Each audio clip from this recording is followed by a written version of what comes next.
Саламатсыздарбы, урматтуу биздин катталуучулар. Биз кечээ күnkү пост боюнча сиздерге бүгүн түшүндүрмө берсек, бул аналдык трещина деген эмне? Бул основной проктологко кайрыла турган көйгөй, оору болуп эсептелет.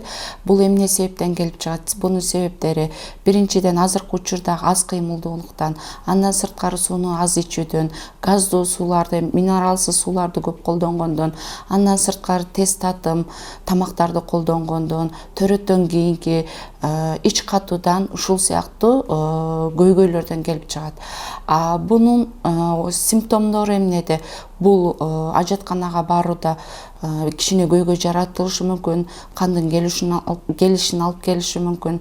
Андан сырткары бул өзүнчө отурганда дискомфорт, мындайча айтканда постоянно сидящий жумушта отурган кишиге бул көйгөй жаратышы мүмкүн. Бунун чечими эки чечим болот. Биринчиси острый жана хронический болуп эсептелет. Чечими медикаментозный, мындайча айтканда лечение кылса болот. Ал эми не медикаментозный, хирургический, бул мындайча айтканда гнойный дагы болуп кетиши мүмкүн.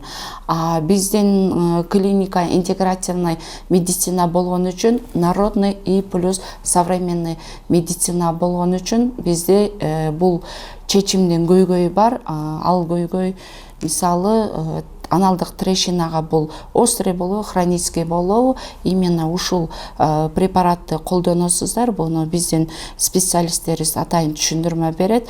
Bundan бизден көйгөйдөн арылгандардын саны арып баратат. Себеби мага 5 жыл болду, 3 жыл болду, 1 жыл болду, кыйналып атам дегендердин көйгөйлөрү чечилип атат.